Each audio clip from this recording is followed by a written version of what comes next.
Firstly, welcome to Australia. First time? Yeah. First time? Yeah. Figuring it out? Awesome. Now, you are conducting the Jazz Groove Mothership Orchestra, which on tomorrow night, if I'm correct, yes. At the Recital Centre. Tell us a little bit about that project and how it came, Australia and how it all fits in. Well, it's kind of been a baptism by fire. I received this invitation from David Thieck, who is the commander of the mothership, and he mentioned that, we've got this 11-date tour with a big band going all over Australia, and we went to Hobart, went to Adelaide, we're going to Brisbane, and of course, Sydney and Melbourne, and also New Zealand. We did Wellington and Auckland, and I was looking at the itinerary, it's got like 11 dates in 2 weeks, and what kind of madmen are you? This is incredible. Big bands don't get to do that anymore. They don't really get to hit the road in that way. So, I leapt at the opportunity. I didn't really even care whether they could play or not. It was just like, I want to get out on the road. But of course, they're fantastic musicians, and came in. I guess it's been about 2 weeks now, and I arrived. I arrived in Sydney, I think, on the 21st, May 21st, and then we started instantly rehearsing, 9 a.m. the day after I arrived, and long days of rehearsal and just putting it all together and taking it out on the road. And there's 2 programs of music that they've been working on, a set of my stuff and then a set of music featuring Sean Wayland, who's an Aussie pianist living in Brooklyn as well, and some of his music has been arranged for big bands. So there's 2 pretty intense sets of music that we've been playing on the road, and now that we're in Melbourne, they've added a 3rd set of Maria Schneider's music to their repertoire, and it's just like a crazy amount of incredibly challenging big band music for any group to get together. But it was fun. Yesterday, I was telling Fem I was drafted into service to conduct Maria's music at the afternoon rehearsal because she was here talking to you. Yeah. And that was intensely stressful, but I wish I'd had a bit more time to prepare. It's Dave kind of mentioned on the bus on the way back from Wellington. Hey, do you reckon you could come in and just conduct Maria's music during this rehearsal? That'll be easy, right? Yeah, sure. But it was actually once I got it together a little bit, an incredible thrill. It was, it's music that I've loved for, in some cases, we're doing some stuff off her first record, Evanescence, and it's music that I've loved since I was 20 years old, and to be able to conduct it in front of a really great big band was kind of unbelievable. Amazing. So when you touched there on coming in, meeting these people who you haven't met before, coming in with your stuff. When you get approached like this, do you change your choice of instrumentation, or do you fit the piece into the people, or the people into the piece? How does that work from your side of things? Well, I had to give up a few things. I had to give up the contrabass clarinet. They wouldn't, because we're taking all these instruments on the flights and whatnot. So we couldn't have that. I had to give up the tubas. We usually have 2 tubas, but we do have euphonium. They were able to get me the euphonium, and then all the standard woodwind doubles of, piccolo and alto flute and clarinet and bass clarinet and all that kind of stuff. That's a lot of bass that you've given up. It's a lot of sound. It is, but I did sort of select the repertoire around being able to work with the instrumentation that we have, and it is quite extensive. There's 25 instruments in the front row alone for 5 players, but luckily they're willing to indulge me in my woodwind habit. So I know, and I will touch on that later on about your own projects, but with things like this, and it's basically sort of being a band leader of now. I mean, back in the day, the band leaders were the pop stars of the day. Right. They had their band and they had their. is there is there a sense of a change now? Like, so you come to this, you have your own project at home, you come to this country, and you're the band leader, and things are going to happen. Is there that sense of fun and freedom, or is it quite a this is the project and that's what we're doing, and we're going home? Well, I mean, you only need to be out on the road one night with these guys to know. I mean, I'm getting schooled in the art of the hang on this tour for sure. Welcome to Australia. Yes. But and we've had numerous 4:30 a.m. lobby calls, and so there have been some members of the band who have, I think, walked straight from the pub to the bus, which is amazing. I could never do that. I wish I could, but it's also been. It's been great for me because, I'm technically the band leader on this, or like the guest artist or whatever, but I don't have to do any of the work that I normally have to do with Secret Society, with my own band in Brooklyn, of like booking all the flights and the hotels and knocking on doors at 4 in the morning and whatnot. As well. For my own band, I have been, and here I didn't have to do any of that. I just, all of the scheduling and everything is taken care of, and I can just kind of show up and focus on music, which is kind of a rare privilege, especially in a big band setting. And meanwhile, poor Dave Thieck has got to worry about all that kind of stuff and play his ass off every night, which he somehow manages to do. Getting back to your choice of instrumentation, I know your music has some very interesting sounds, and a lot of people have asked, how did that first initial choice? How did you go, right, I will put 2 tubas in this? Where did that come from? Well, a lot of it comes from the personalities of the people in the band. So, when I'm writing a sort of bucket mute trumpet part in the entrances, like on a high B flat above the staff, I'm thinking particularly of Ingrid Jensen's sound on that, and also I know that she can do that fairly reliably, and.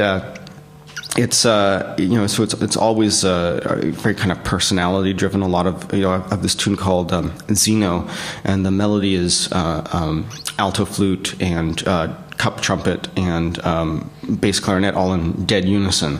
But I was really thinking about the sounds of the individual players. I was thinking about Erica's sound and Ingrid's sound and Josh's sound in that high register of the bass clarinet, and that I think. Having those sort of specific personalities in mind when I'm writing helps me. It's just sort of the way I think. It's hard. It's harder for me to write kind of when I don't know a band and I'm writing something for them. It's a challenge, because I don't really know. I don't have that same sort of excitement of like, oh yeah, Ryan Keberley's going to play the shit out of that part. Yeah. But it's also, it's funny, going into this situation, there's a guy in the band, Dave Panicki, who is a legendary Australian trombone player who's, you may remember him from the Buddy Rich tapes. He's the one getting all the abuse from Buddy, and so he's been on the road with everybody. He's, a seasoned veteran and a great musician, and, the kind of personality that he brings to bear on the parts is loads of fun and really exciting. So, when you compose, when you write, we can tell you have your own band, which the guys, as you say, their sound, and obviously that's an ongoing project. You can build on that. Mm-hmm. Do you have many opportunities to compose for? Perhaps, something like this here in Australia that you don't know much, or do you prefer to stick with your band and this is sort of out of your comfort zone, but you do it, how does that sit with you? Well, there was no new music written for this particular project because, they had enough on their plate with all of all the Sean Whalen stuff is brand new, commissioned by the band and whatnot. This is working up stuff, and it helps me too because it's stuff that I'm already familiar with, and I can kind of guide them in it. But I do occasionally get commissions from other groups, like the Danish Radio Big Band. I wrote something for them back in January. I'm supposed to be writing one right now for this Portuguese big band because I'm going to Portugal in July, and my deadline is June 21st, but I'm planning on blowing right through that. There's no way it's getting done because when we're done with this tour, I'm going out to Perth for a week to work with WAJO, the Western Australia Jazz Youth Orchestra, and then I fly back, and the day after I get back to New York, I'm rehearsing my big band for a gig in New York, and then we go to Amsterdam to play the Holland Festival, and so I get back from that June 25th. At that point, I will start writing this tune for the July concert. Yeah, I guess this is going out on the internet, so maybe some of those guys, if you're watching this now, he's very very dedicated. Yeah, very dedicated. It's going to be good. It's really, I promise. No, but so I mean, commissions, that's a whole beast on its own. Are you a deadlines guy? Like, do you write better with a deadline, or are you quite a methodical writer? You know, if you do you have your own how do you? Well, I love the whizzing sound that deadlines make when they fly by. That's great. But yeah, deadlines are, I think, every writer's best friend, especially the hard deadline of it's actually getting performed now. This piece, the multimedia piece we're doing in Amsterdam, Brooklyn, Babylon, I was writing that right up until the first performance. I think I finished the epilogue 4 days before we actually performed it, and there was a whole technical aspect to that too. Of it had to be done because they had to figure out how to light it on stage. So actually, can we touch on that while we're there? So and I'm going to do my best at pronunciation here. The Darcy James Argue Secret Society is an 18-piece orchestra that has a new album out called Brooklyn, Babylon, and you are doing a multimedia performance with Daniel Gegelier. Yes, very nice. So how does that? So did you compose certain things with that in mind? Knowing is that a collaboration from the get-go? Yes. Oh, amazing! Can you? Sure. Me? So what happened was there's this festival in New York run by the Brooklyn Academy of Music, or BAM, right? So it's the BAM Next Wave Festival, and a lot of really kind of important works of music have come out of that and come out of BAM, including Philip Glass's Einstein on the Beach, or that wasn't BAM, but that was later. Satyagraha, I think, was BAM, and works by Steve Reich and works by John Adams, and all kinds of amazing music has come out of the Next Wave Festival. It's got this storied history. So I received an invitation just to kind of have a chat with the director of BAM, and it was billed as this like very casual meet and greet kind of thing. And then I happened to mention it to a colleague. Saying, hey, I'm going to go and sit down with Joe Melillo in a couple of days. And he's like, oh, that's great. What are you going to pitch him? I'm like, oh, no, it's not that kind of thing. I mean, we're going to sit down and chat. He doesn't expect me to come in with anything. And my friend sort of looked at me as if I had some kind of learning disability. It's like, what are you going to pitch him? So I had to put some thought into it.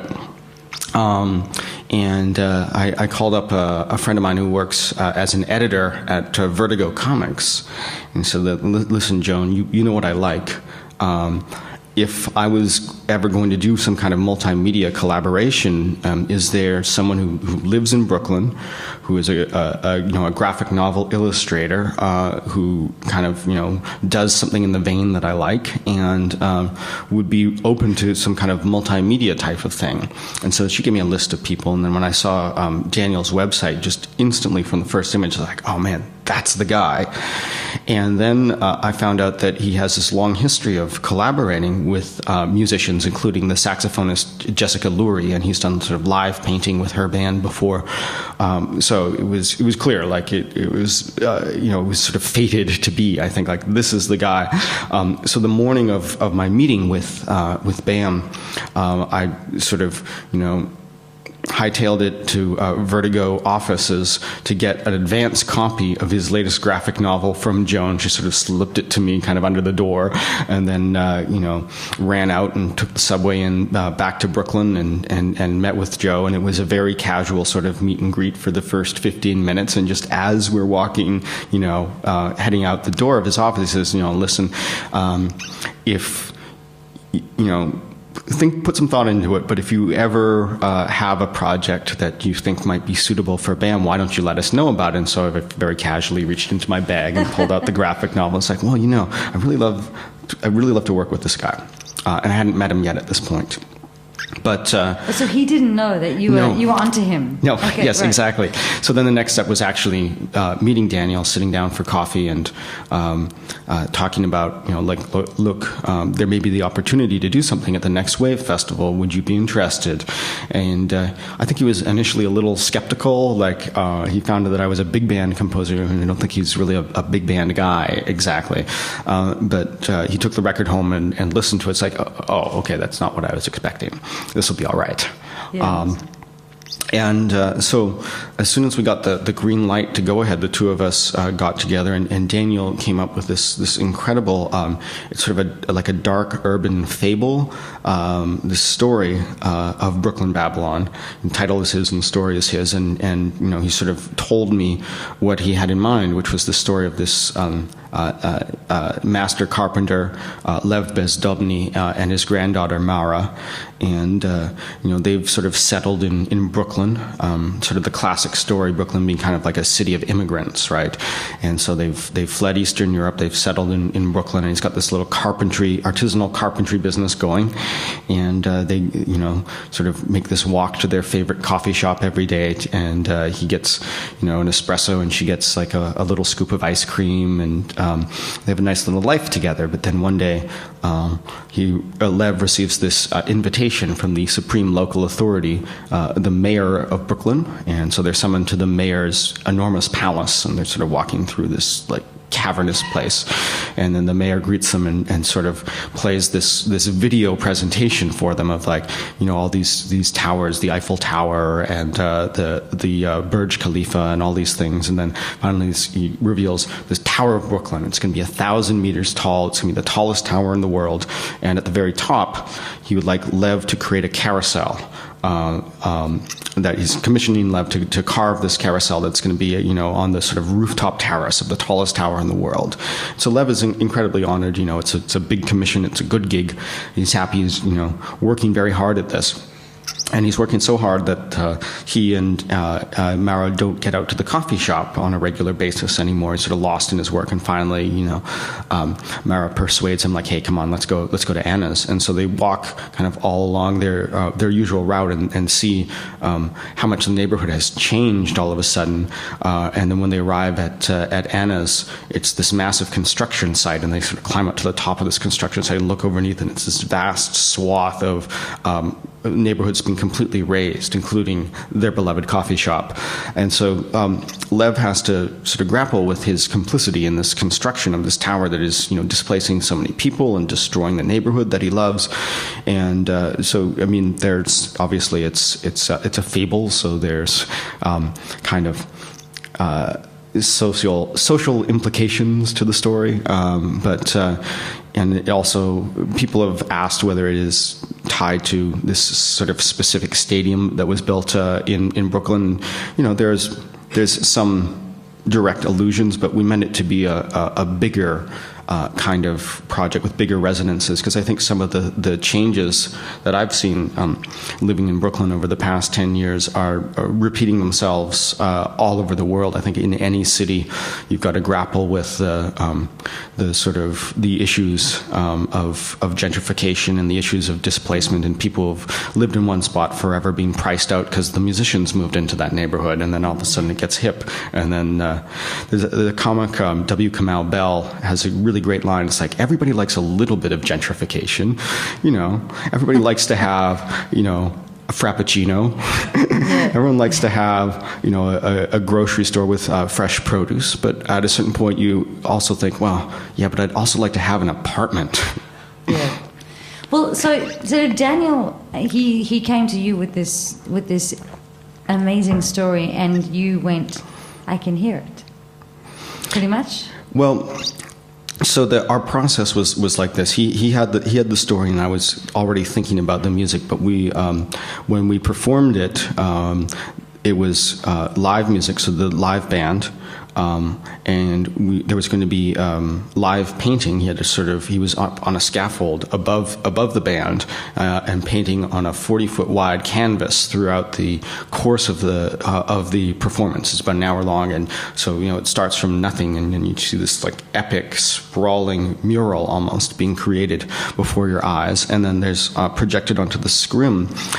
There's this animation that he created that tells the actual story of the piece, and it tells the story of Lev and Mara and the tallest tower in the world.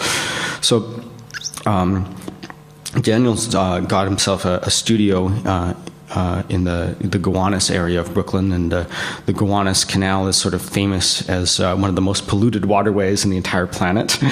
It's this horrible, horrible stench as you walk across it. A Superfund site, and they're going to put like a Whole Foods market right there. It's crazy. Anyway, it seemed like really appropriate that his studio, since the themes we were dealing with were kind of reflected in the location of the studio.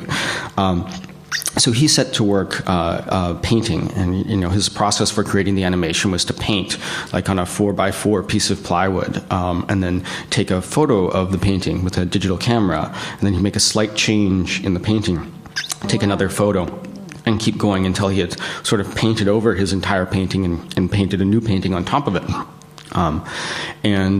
Like a flip book. Almost, yeah, exactly. So.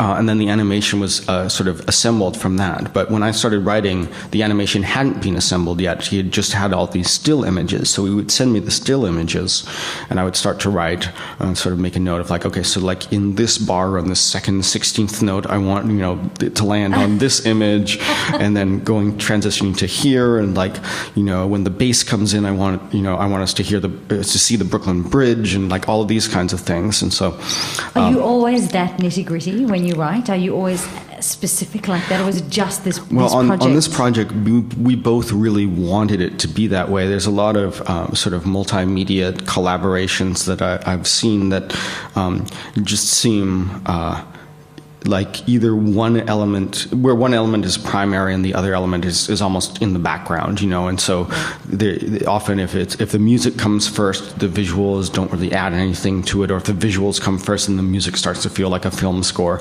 And so we both wanted sort of an equal partnership between the music and the visual elements, and it was a nice way to work. If the animation had already existed, then I would sort of be locked into like, okay, I need this section to be exactly like 13 seconds long, and this, and that's like, film score composers do that all the time, but I didn't know how to do that.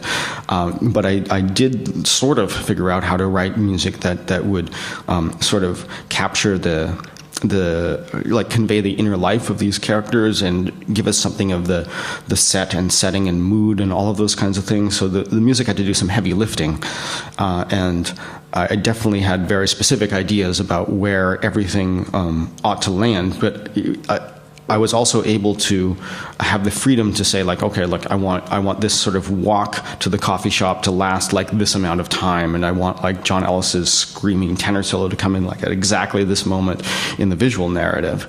And then I sort of took these horrible computer meaty mockups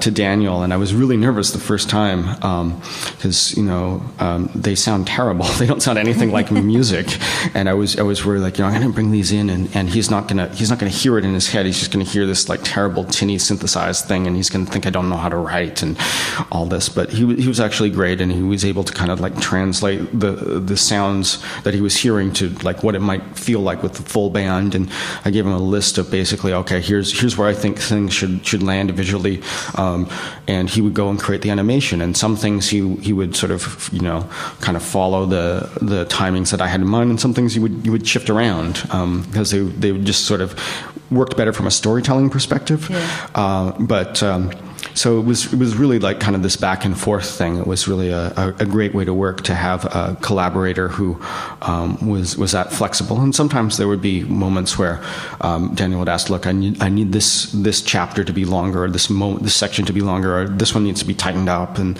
that kind of thing. So there was ebb and flow. And sometimes I would be like, "Look, I want more images of this, or more images, sort of more iconic Brooklyn landmarks, or we want to see like Lev at work in his workshop for a good amount of time," like all of those kinds of elements. So it was a really long and fruitful collaboration. It was about 2 years of my life working on this from the point where I like slipped that graphic novel to Joe Malillo at BAM, to us finally premiering it in November 2011. Amazing.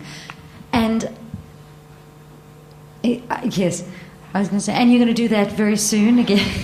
Yeah, well, we're playing some of the music from Brooklyn Babylon tomorrow night with the Mothership, without, unfortunately, the visual elements. Fantastic. But Daniel has actually just...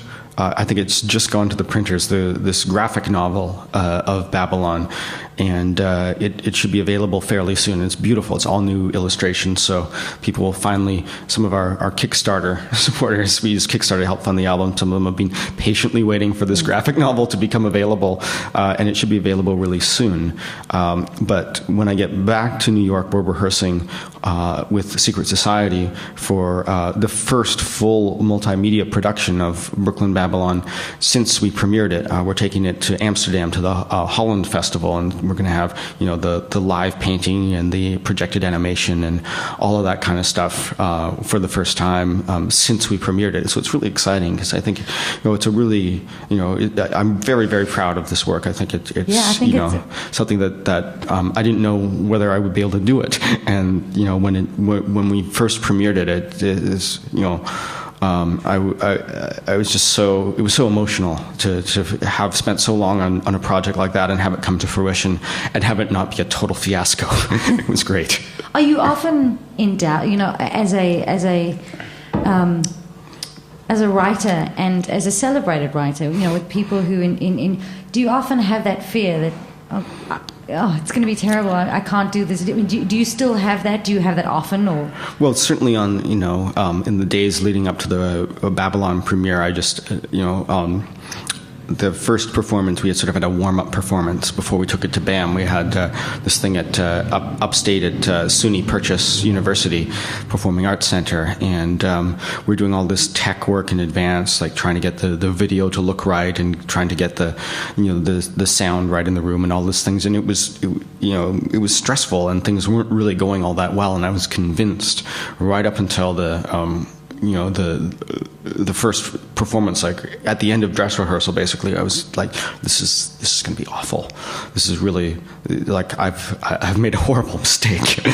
And then luckily the performance actually went off, and the response was incredible from the audience, and it's like, oh wow, like we really stepped up at the last minute. It was dodgy there for a second, but yeah, I mean, I think anyone who takes their art seriously is there's going to be a certain amount of self-doubt, and there's you got that little hater inside you, and it's always talking smack about everything you're doing and how like Duke Ellington did it better 100 years ago, and that's probably true, but you can't let him get in the way. No, I think. Well, I mean, here's a question. I mean, jazz. I mean, where is it now? Jazz was the pop music of the day, and it's different now. And you are composing for, the pop stars of a yesteryear. How do you see it fitting in society now?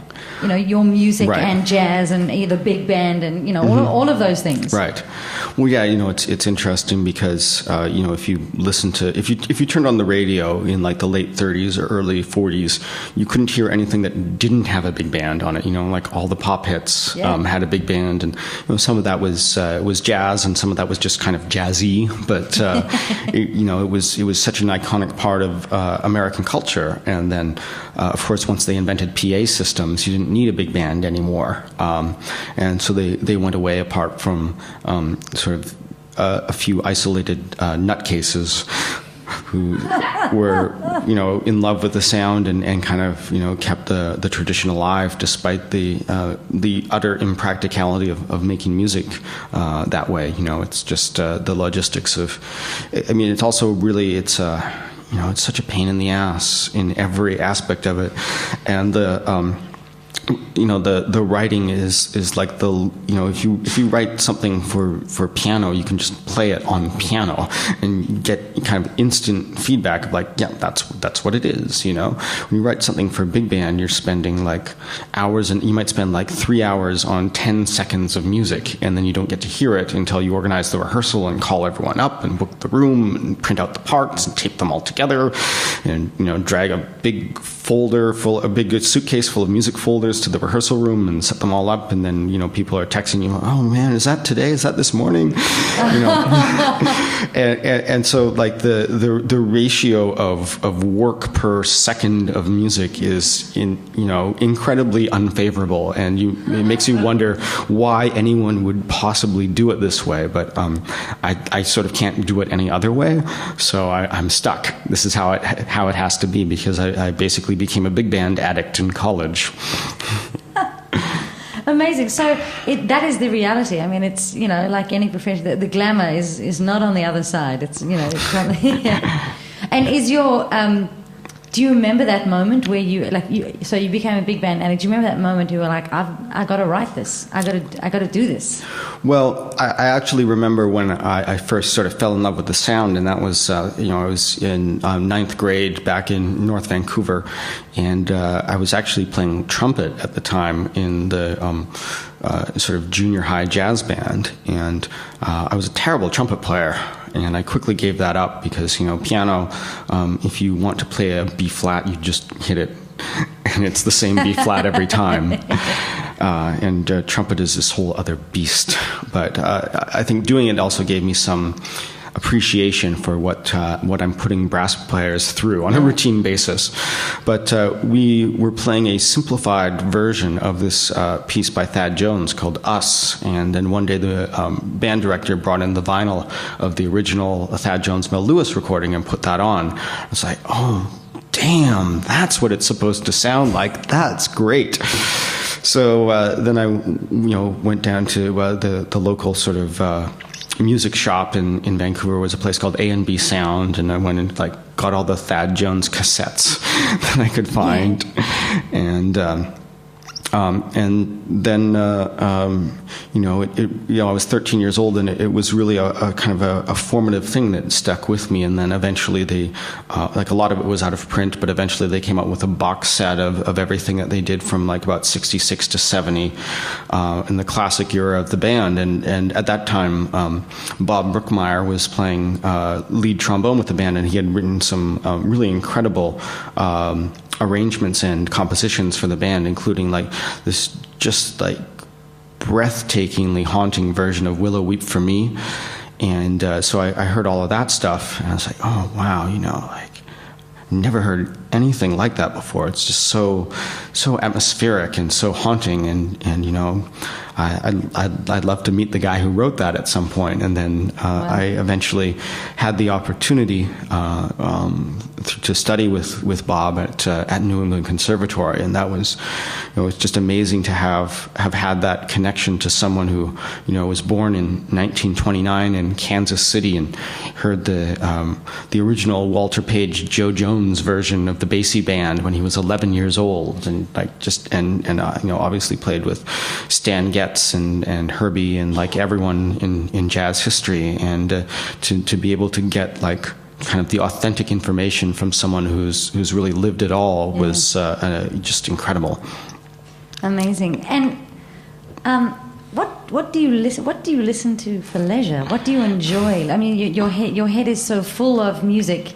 What do you enjoy listening to? I enjoy all kinds of stuff, including stuff that a lot of jazz musicians turn their noses up at. I'm a big disco fan. I love those infamous 70s Donald Byrd records, Places and Spaces, that everyone hates. I think they're great. There's some trashy pop that some that has, sometimes there's like a Kesha song that'll come on and be like, oh no, there's something there. There's something to like hang on to, So it's everything from that to, Xenakis string quartets, and it's just kind of, it's all music, and I try to, even if it's something that I don't enjoy, I think Gil Evans talked about how he would try to figure out and pinpoint specifically when he heard music that he really didn't like, to figure out, well, what's not working about that, like what is it about this terrible music that is making me angry and frustrated. Are you continuously, does your brain switch off, or do you continuously analyze voicings and you hear that? No, not unless I'm sitting down to study it formally, but when I'm just kind of in a club like last night listening to Sean Wayland and Nate Wood play, there it's just like I'm sort of more about feeling the groove than anything else. And jazz is at its heart, no matter how complex it gets, it's supposed to be groove music. It really has to give you that full body thrill that Brookmeyer got listening to the Basie band, and if it doesn't do that, then we're not doing our job right.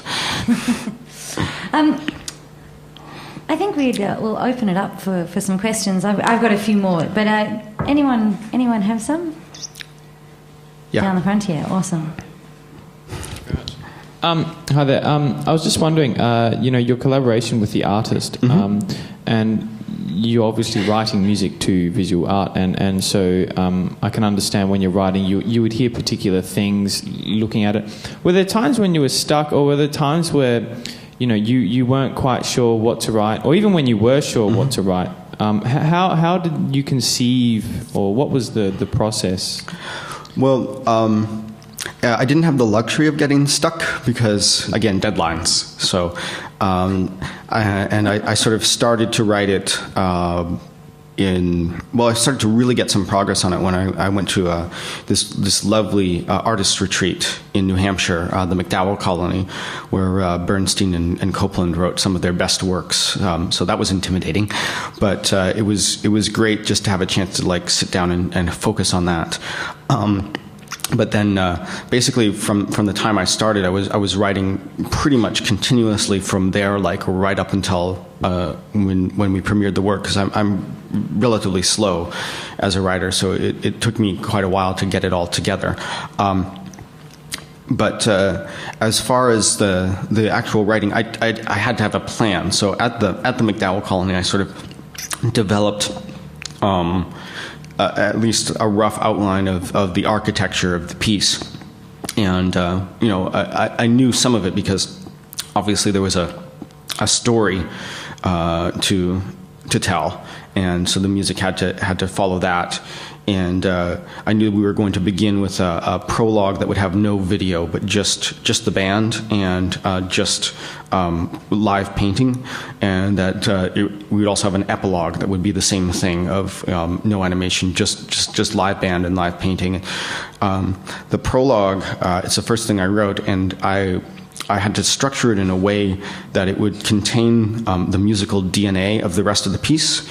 So every sort of melodic and harmonic and rhythmic and textural idea, I wanted to at least seed somehow in the prologue, to just plant that, even if it was subconsciously in the mind of the listener, so that when it appeared later in the piece, that it had that it had a familiarity to it, and I really wanted the work to have an overall coherence to it. So there's a lot of very old school compositional techniques going in there to try and create that sense of unity, and certain themes sort of being associated with certain characters or events, and appearing and reappearing and all that kind of stuff.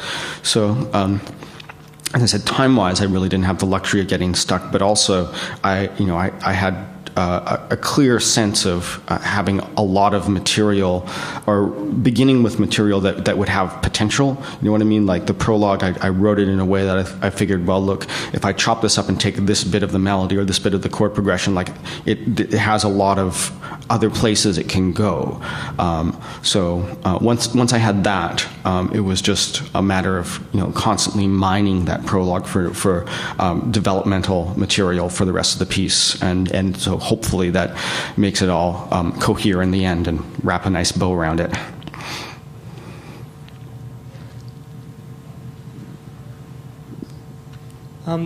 In terms of notation, do you write in transposed scores, and do you use a computer or handwrite them? Right. So this is going to be a little bit inside baseball, but I'm sure you'll all indulge me. I use music notation software. I use Finale. Give them a little plug, I guess. I did one chart by hand back in 1993, and at the end I was just like, man, fuck this, never again. This is awful. So I went out and bought a copy of Finale, and I've been using it since then. I'm pretty comfortable with it now, since I've been using it, my entire adult life. So it's there's some people who are very old school, like Maria, I think, still writes everything by hand, and she has this beautiful manuscript and whatnot. But that takes too long. I just can't I can't deal with that. So I use Finale, and you asked about transposed score, and yeah, I do.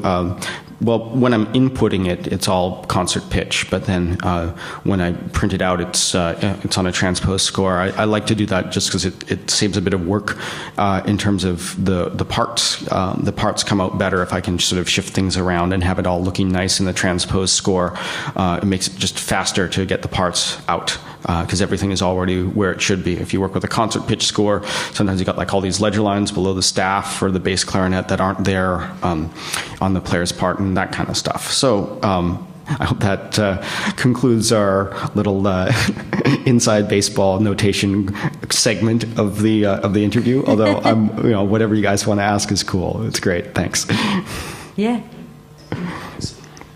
In terms of like writing for such a large and such a specific ensemble, when you're actually thinking of pieces or writing pieces, do you begin with conceiving things in terms of that final large ensemble sound, or with individual melodies and rhythms and harmonic ideas?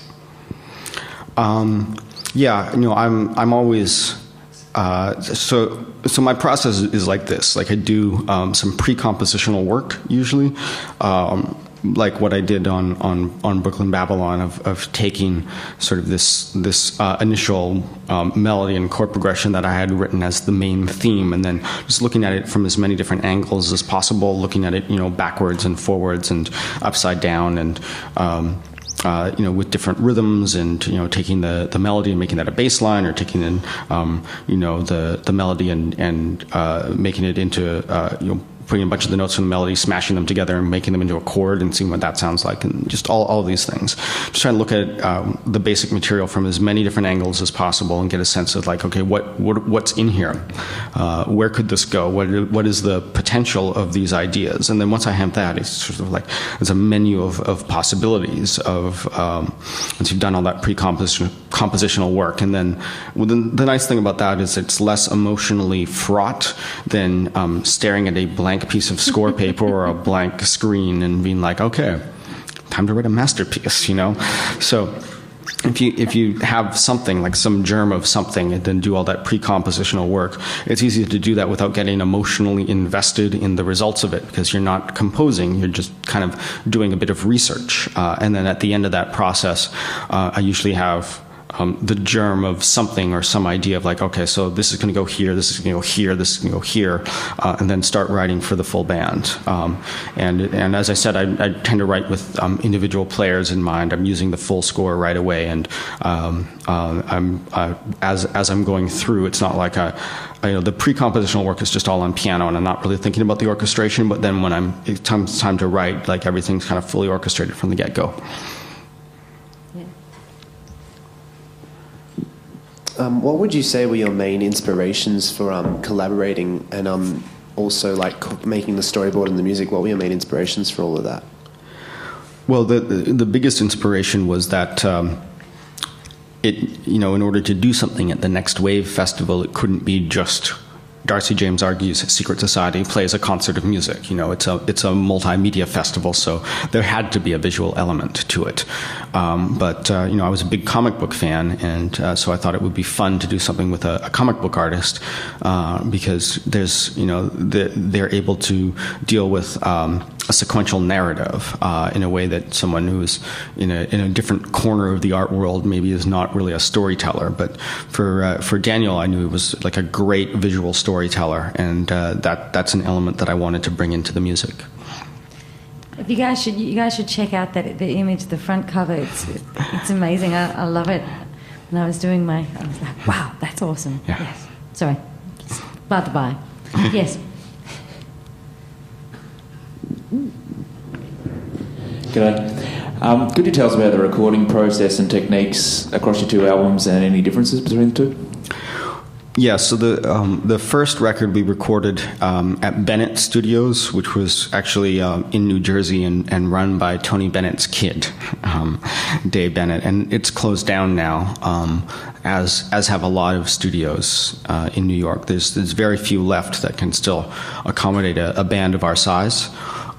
So for Brooklyn Babylon, we went to Avatar Studios, which is actually this enormous complex of many different rooms, and it's incredibly expensive, but we really didn't have a choice because I've got this 18-piece band, and for Babylon we have all of these additional instruments. The pianist is doubling on melodica, and the guitarist is playing acoustic and electric guitar, and our drummer is playing tapan and cajon, and we got the tubas and euphoniums and all that kind of stuff. And we maxed them out. I think we had 72 inputs, which was we had to bring in outside gear to make it work. It was one of the biggest projects that they had ever done. In that we were in Avatar C, which is the second biggest room there, and it was an incredibly stressful endeavor. The band had just come back from Brazil. And so the day after we got back from Brazil, I had to get up at 5 a.m., take the train out to West Point, and I was doing a composition workshop with the West Point Jazz Knights. It's it's kind of crazy that America's premier military academy has a house big band, but they do, and it's pretty good. And so I conducted them in a concert of some of my music and some of Bob Brookmeyer's music, and some original music written by student composers, and I was sort of mentoring them. Got that sorted. Went down on Sunday night, met up with my producer for the session producer for the recording, sort of talked through the project. Then Monday was the rehearsal, and then Tuesday, Wednesday, Thursday, all day, 12-hour recording days. And again, we just barely finished, which is often the way of these things, But luckily, the engineer I was working with was this guy Brian Montgomery, who he also did John Hollenbeck's Eternal Interlude, and he's a genius. The sounds that he's able to capture and are phenomenal, just the way he's represented the band. And we spent quite a long time mixing the record, and it was quite a long and complicated process. And of course, deadlines were right up until the mastering session. Actually, the engineer was emailing new files to the mastering session so that we could drop them in right as we were mastering. And it was all down to the wire. Everything is always right down to the wire. But I think the results are really just sonically. It's something that I'm really happy with what we managed to capture, and the way the big band is represented on the album. It's a tough thing to try and get all of those sounds to blend in a way that you can hear every note. And I think you can hear every note. We have no one. I have lots of questions. So, in your music, there's obviously you're dealing with improvisers. Your performers are inherently jazz improvisers. Right. So the tension between written and improvise, how do you even tackle that? How do you?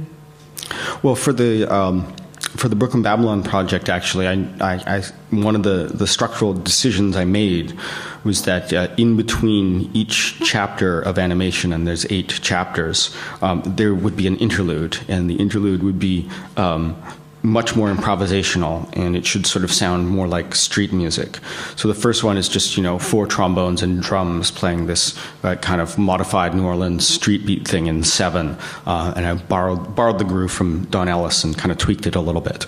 And there's one that's just like solo acoustic guitar on a Croatian folk song. There's another one that is just melodica and bass, and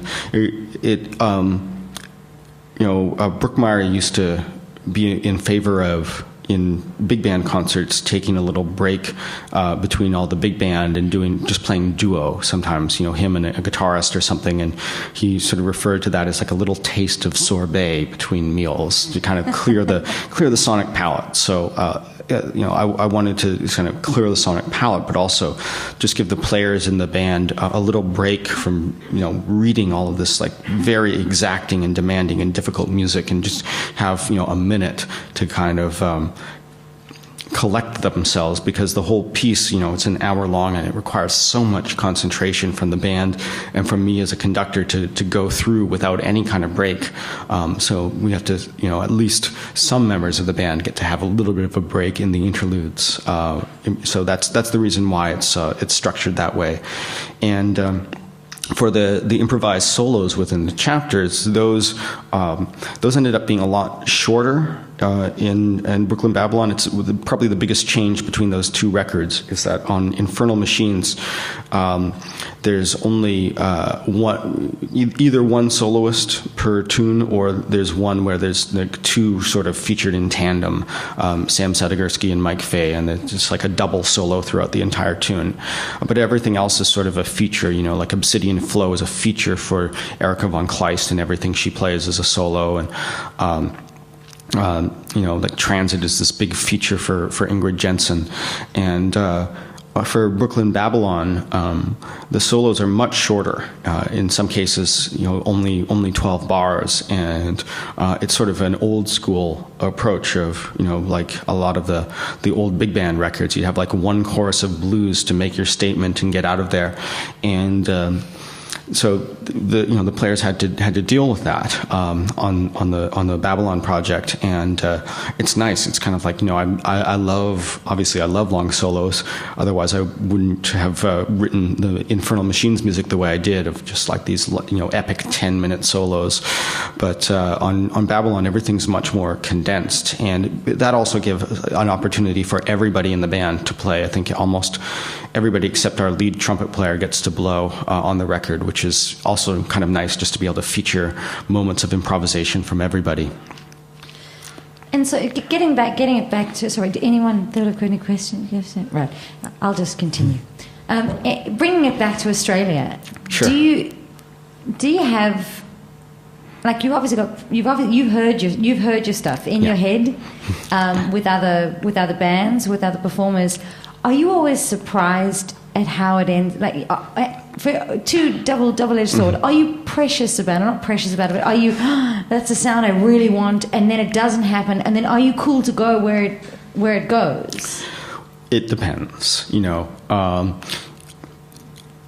It's always interesting to hear how other bands. They have the Mothership's been together 10 years, so they have a way that they play, and it's all running and dealing with a big band is this crazy psychological experiment, so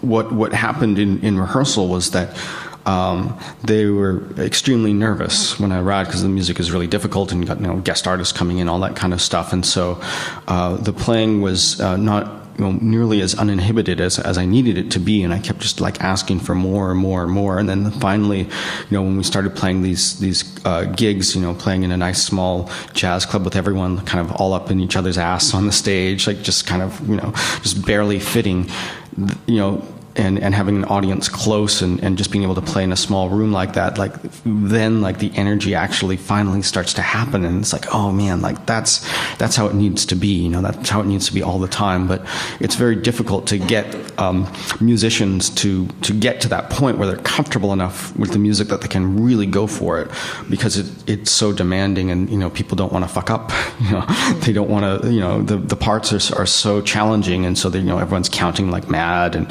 everyone is like really stressing all the written parts. And so the challenge is to have all that stuff taken care of and played accurately, and still have, you know, that spirit, you know, that you know, everyone feeling the groove and everyone playing, you know, in this uninhibited way, as if the music wasn't nearly as hard as it is.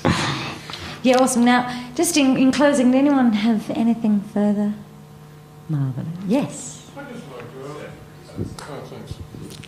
Have you got a perfect pitch or just good relative pitch? And how important is this in a band? I don't have perfect pitch, and it would certainly be very helpful to have. And you know, my relative pitch is okay. Some, you know, it's certainly not on the level of some people that I've known, but you know, I can usually hear when things are off. Although there was one thing. It was kind of funny on the epilogue of Brooklyn Babylon. My guitar player, there was one line that he always played incorrectly, and I got so used to hearing it that way that I thought that was what I had written, and then I brought it in for the Danish radio band, and the guitarist asked me about it. So like, you know, on the record, you know, he's playing this wrong, and gives me the part. It's like, no, he's playing it right, and then he gives me the part, and it's like, oh wow, I totally forgot I had written that, and that's not what he's been playing. So sometimes there are sort of surprises like that, that, you know, you get used to hearing something a certain way, and even if it's not the way you wrote it, it gets kind of under your skin. But in rehearsal, you know, the pitch is obviously really important, and intonation of some of these chords is really hairy, especially with all of the woodwind doubles. But I probably what I spend the most time on, though, is rhythm, and making sure that people are really just getting, you know, that it's a challenge to get everyone in the band to play with rhythmic authority. And the way I write, everyone is responsible for the time. You know, there's sections where, you know, second and third trombones have to really carry the groove, and for everybody else, or maybe it's two tenors and whatnot, and so everyone has to have the same, you know, ability to just lay it down as a really great bass player or a really great drummer. And when I work with a new band, it's always the same thing of like really trying to communicate that to people, that look, like, you guys are all rhythm section players, you guys are all 100% responsible for the time, and if anyone is drifting slightly, like, it, you know, the groove falls apart. And getting that level of precision and focus from 18 players is always a real challenge, especially when you write rhythms as thorny as mine. But the point is, they shouldn't sound thorny. The point is that, you know, people need to groove on them.